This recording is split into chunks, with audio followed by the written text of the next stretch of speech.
आज से कुछ साल पहले सोशल मीडिया के नाम पे हम एफबी में वही 4-5 घिसी पिटी मीम्स देखा करते थे और इंस्टाग्राम में रील्स की जगह हुआ करता था IGTV। तुम में से आई थिंक मोस्टली लोगों को वो टाइम याद भी ना हो। देन फास्ट फॉरवर्ड टू 2025, आज के टाइम पे हमारी अटेंशन स्पैन ऐसी हो गई है कि हमको 30-40 सेकंड की रील्स देखने के लिए भी उसके नीचे सबवे सर्फर्स का गेम प्ले चलाना पड़ता है। I mean there is literally an editing style जो कहलाती है ADHD एडिटिंग, जिसका मकसद होता है कि कम से कम टाइम में व्यूअर के दिमाग को कितने तरीके से स्टिमुलेट कर सकते हो करो। आपने कभी सोचा कि हमारा अटेंशन स्पैन ऐसा खत्म हो चुका है कि हमको मूवीज देख के ऐसा लगता है कि हाँ भाई कुछ प्रोडक्टिव किया, कम से कम रील देख के टाइम वेस्ट तो नहीं किया मैंने। When was the last time हमने कोई बुक पढ़ी हो? आई मीन मैं ये बुक पढ़ रहा हूँ आजकल और सच बोलूं तो मेरे से हार्डली 2-3 पेज पढ़े जाते हैं इससे पहले मेरा दिमाग कहीं और चले जाए। ब्लू फिल्मों का तो कहना ही क्या है। फिर मुझे वापस खींच के लाना पड़ता है अपने दिमाग को कि भाई वापस आ जा यहाँ पे आ जा। So what do you think, ऐसा क्यों हो रहा है? क्या हम जिम्मेदार है अपनी अटेंशन को इस तरह बर्बाद करने के लिए, या फिर इसके पीछे एक बहुत घनिष्ठ साजिश है? जानने के लिए देखते रहिए क्राइम, जानने के लिए देखते रहिए। आज की डेट में ऑलमोस्ट हर बिजनेस के लिए आपकी अटेंशन एक बहुत वैल्यूएबल एसेट हो चुकी है, जिसको जितने जल्दी और जितनी देर तक कैप्चर करके रखा जाए उतना उनका फायदा है। One such field is UX designers या फिर UX रिसर्चर्स। ये लोग बिहेवियरल रिसर्च करके एक ऐसा प्रोडक्ट डिजाइन करते हैं, एक ऐसा मॉडल डिजाइन करते हैं जिसका मेन फंक्शन ही ये होता है कि आपको ज्यादा से ज्यादा देर तक अपने प्लेटफॉर्म में रोक के रख सके। और वो ऐसा करते हैं अटेंशन ग्रैबिंग फीचर्स को यूज करके, जैसे कि infinite scroll, pop notification, streak और हर वो फीचर्स जो किसी ना किसी तरीके से हमारे दिमाग के रिवॉर्ड सिस्टम को ट्रिगर करते हैं। ये सारे फीचर्स ऐसे रैंडमली नहीं आ जाते, ये एक डिलिबरेट अटेम्प्ट है हमारी अटेंशन को कैप्चर करने के लिए। लेकिन अब सवाल उठता है कि ये चीजें बुनियादी तौर पे काम कैसे करती हैं। तो वो समझने के लिए हमको पहले बिहेवियरल साइकोलॉजी के 2 सिंपल से एक्सपेरिमेंट्स को समझना पड़ेगा। फर्स्ट एक्सपेरिमेंट है classical conditioning by Ivan Pavlov. तो पावलोव के अकॉर्डिंग एक न्यूट्रल स्टिमुलस को जब पेयर किया जाता है किसी ऐसे अनकंडीशनड स्टिमुलस के साथ जो कि नेचुरली कोई बायोलॉजिकल रिस्पॉन्स ट्रिगर करता है हमारे सब्जेक्ट की बॉडी में, तो कुछ टाइम बाद हमारे सब्जेक्ट की बॉडी उस न्यूट्रल स्टिमुलस को भी उसी अनकंडीशनड स्टिमुलस की तरह ट्रीट करने लग जाती है और न्यूट्रल स्टिमुलस की प्रेजेंस में भी सेम बायोलॉजिकल रिस्पॉन्स ट्रिगर करने लग जाती है। अब आसान भाषा में समझा दो क्योंकि मुझे भी समझ नहीं आया था।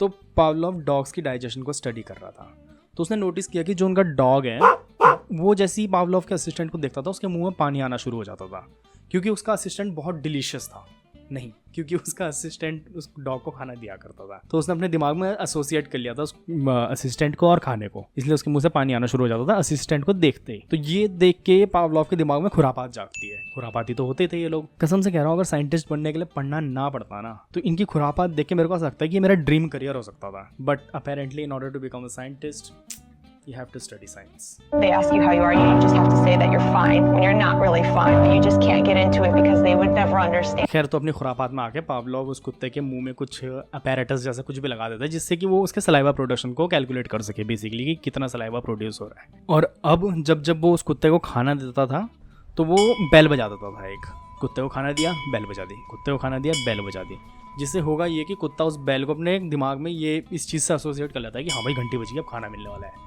और उसके मुंह में सलाइवा प्रोडक्शन होना शुरू हो जाता था।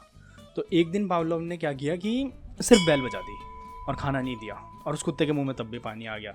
तो अब तुम सोचोगे कि भाई तो मैं क्या करूं, कुत्ते के मुंह से पानी आ रहा, आग निकले, अब लावा बहे, मेरे को उससे मेरे को क्या करना। ये बात भी सही है तुम्हारी, भाई तुम्हारा को क्या करना है। बट अगर हम उस चीज़ को एसोसिएट करते हैं, उस कुत्ते की घंटी को अपने नोटिफिकेशन की घंटी से एसोसिएट करें और अपने आप को उस कुत्ते की जगह रख के देखें, तो हमारा दिमाग हमारे नोटिफिकेशन की बेल को उस फीलिंग के साथ एसोसिएट करता है जो हमें अपने दोस्तों से बात करके मिलती है, जो हमें अपने दोस्तों को रील शेयर करके मिलती है, या अपनी पोस्ट में ज़्यादा लाइक और कमेंट्स मिलने से मिलती है। जिससे होता ये है कि हमारे नोटिफिकेशन की बेल सुनते ही हमारा दिमाग हमारे को ट्रिगर करता है कि भाई चेक करियो, फ़ोन में कुछ आया होगा, शायद किसी ने कमेंट करियो मेरी वीडियो में, या फिर मेरे किसी दोस्त ने कुछ बढ़िया मैसेज भेजा हो। लेकिन ये तो हो गया एक इनवॉलेंटरी बिहेवियर, है ना, कि क्योंकि आप सोच नहीं रहे हो, वो ऑटोमेटिकली चल रहा है, आप कंट्रोल नहीं कर रहे हो उस चीज़ को। अब हम समझेंगे कि वॉलेंटरी बिहेवियर यानी कि हैबिट्स कैसे फॉर्म करी जाती हैं। तो उसके लिए हम समझेंगे operant conditioning by BF Skinner. तो स्किनर के अकॉर्डिंग हमारे द्वारा किसी भी बिहेवियर को रिपीट करने के चांसेस बढ़ जाते हैं अगर उस बिहेवियर को करने से हमें डिजायरेबल आउटकम मिलता है। वहीं अगर कुछ और चीज करके हमको डिजायरेबल आउटकम नहीं मिलता तो उस बिहेवियर को रिपीट करने के चांसेस हमारे कम हो जाते हैं। ये बहुत सिंपल सी स्टेटमेंट थी, लेकिन इसको और अच्छे से समझने के लिए अब हम समझते हैं कि एक्सपेरिमेंट क्या था। तो इस एक्सपेरिमेंट में स्किनर ने एक बॉक्स के अंदर एक कबूतर रख दिया था और एक बटन फिट कर दिया था उस डब्बे में, और इस एक्सपेरिमेंट को कंडक्ट करने के लिए ज़रूरी था कि कबूतर भूखा हो। तो जब कबूतर उस बटन पे चोंच मारता था तो उसको खाने के लिए कुछ दाना वगैरह मिलता था।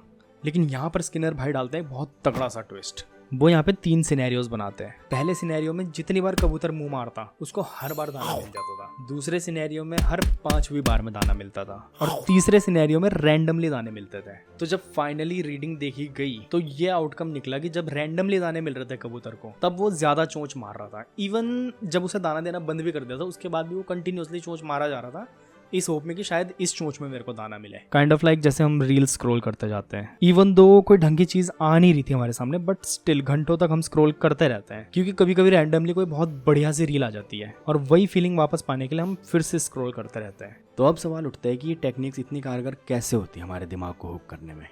तो ये समझने के लिए पहले हमको अपने दिमाग का रिवॉर्ड सिस्टम समझना पड़ेगा और फिर हम समझेंगे कि कैसे ये टेक्निक्स हमारे दिमाग के न्यूरोकेमिकल आर्किटेक्चर के साथ इंटरफेयर करती है। तो हमारे दिमाग का रिवॉर्ड सिस्टम एक बहुत ज़रूरी कंपोनेंट होता है जो हमारे को इंपॉर्टेंट चीज़ें करने के लिए मोटिवेट करता है और ये सिस्टम पता नहीं कितने हज़ारों लाखों सालों से इवॉल्व होता जा रहा है। और जब हम कोई इंपॉर्टेंट काम करते हैं जैसे कि खाना ढूंढना या सोशल बॉन्ड बनाना या कोई भी ऐसा काम जो हमारे सर्वाइवल के लिए ज़रूरी है, तब हमारे दिमाग का रिवॉर्ड सिस्टम डोपामिन रिलीज करता है जिससे हमारे को पॉजिटिव रीइंफोर्समेंट मिलती है। और जैसा कि हमने स्किनर बॉक्स वाले एक्सपेरिमेंट में ऑलरेडी नोटिस किया था कि कुछ भी टास्क को करके जब हमें पॉजिटिव रीइंफोर्समेंट मिलती है तो हमारे उस टास्क को दोबारा रिपीट करने के पॉसिबिलिटीज बढ़ जाती है और ऐसा होता है डोपामिन की वजह से। Contrary to popular believe, dopamine सिर्फ एक फील गुड हार्मोन नहीं है बल्कि डोपामिन का काम होता है to make us pursue things और ये हमारी हेल्प करता है हैबिट्स फॉर्म करने में। तो यहाँ पे एक कॉन्सेप्ट आता है RPE का, यानी कि रिवॉर्ड प्रेडिक्शन एरर। तो जब कुछ चीज़ आपकी एक्सपेक्टेशन से ज़्यादा बढ़िया होती है तो आपका डोपामिन लेवल इंक्रीज हो जाता है जिससे आपको बढ़िया लगने लग जाता है, और अगर कुछ चीज़ आपकी एक्सपेक्टेशन से नीचे होती है तो आपका डोपामिन लेवल भी नीचे आ जाता है जिससे आपको डिसअपॉइंटमेंट होने लग जाती है। और यही RPE सिस्टम डिसाइड करता है क्या चीज़ हमारी अटेंशन के लायक है और क्या चीज़ हमारी अटेंशन के लायक नहीं है। तो कैसे सोशल मीडिया इस चीज़ को एक्सप्लॉइट करता है। तो जो आपकी फीड में रील्स आती है, कभी कभी आपको बहुत फनी बढ़िया सी रील्स मिल जाती है और कभी कभी बहुत वही घिसी पिटी सी रील्स आती रहती है आपकी फीड में, और इसी वजह से ये एक गैम्बल बन जाता है। आपको पता नहीं होता कि अगली रील कैसी आने वाली है और यही अनसर्टेनिटी आपको पुश करती रहती है कि भाई स्क्रॉल कर, क्या पता है अगली रील अच्छी आए। और ये करते करते आपको पता भी नहीं चलता कैसे आपके 1 घंटे 2 घंटे निकल जाते हैं सिर्फ रील स्क्रॉल करते हुए। कभी अपने इंस्टाग्राम ऐप की सेटिंग्स में जाके देखना कि आपका डेली स्क्रीन टाइम कितना है, आप डेली कितनी देर यूज करते हो इंस्टाग्राम, और आप नोटिस करोगे कि आराम से 10-11 घंटे पहुंचा हुआ होगा। मतलब मैं आपको क्या बोल रहा हूँ, मेरा खुद का 15-16 घंटे पहुंचा हुआ था और ये चीज देख के मुझे इतनी डिसअपॉइंटमेंट हुई ना कि यार मैंने कैसे वेस्ट कर दिया अपने 15-16 घंटे। मैं कितना कुछ कर सकता था उस टाइम पे। तो उसी टाइम मैंने अपनी आईडी डीएक्टिवेट मारी, इंस्टाग्राम अनइंस्टॉल मारा, और सच कह रहा हूँ अगला दिन मुझे इतना लंबा लगा ना कि बोर होकर मैं यूट्यूब शॉर्ट्स देखने लग गया।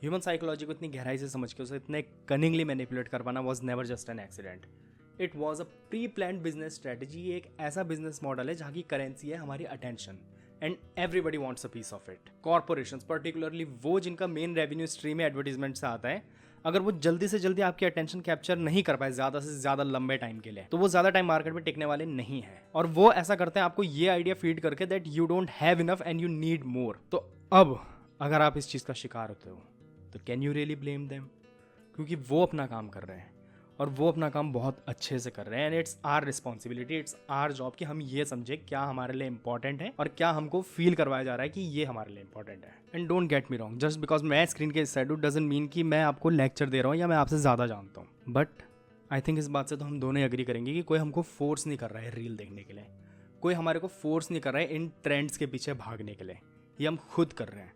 हम खुद अपने हाथों से इन कॉर्पोरेशंस को, इन एप्स को, इन लोगों को अपने दिमाग को कंट्रोल करने की चाबी दे रहे हैं। क्या हमें नहीं पता that we don't need that new phone, हमको उस नई बाइक की जरूरत नहीं है, हमें उस नए जूते की जरूरत नहीं है। स्टिल हम कंटिन्यूसली अपने आप को कंज्यूमरिज्म की इस रैट रेस के बीच में घुसाते जाते हैं और हम ऐसा करते हैं क्योंकि हम सोचते हैं कि वो नया फोन लेके या वो नई बाइक लेके हम कंप्लीट फील कर पाएंगे, हम फुलफिल्ड फील कर पाएंगे। बट डीप डाउन हमको भी पता है कि ये बहुत बड़ा पैराडॉक्स है जो फुलफिलमेंट प्रॉमिस तो करता है बट डिलीवर नहीं करता। क्योंकि अगर हम फुलफिल्ड हो गए तो क्या ये सारी कंपनीज आउट ऑफ बिजनेस नहीं हो जाएंगी? तो फिर क्यों ये कंपनीज इस बात को जान के हमें फुलफिलमेंट प्रोवाइड करेंगी कि अगर हम फुलफिल्ड हो गए तो ये आउट ऑफ बिजनेस चले जाएंगे? तो इट्स क्लियर कि हमको फुलफिलमेंट इन चीज़ों में तो मिलने वाली नहीं है। तो फिर कहाँ मिलेगी हमें फुलफिलमेंट?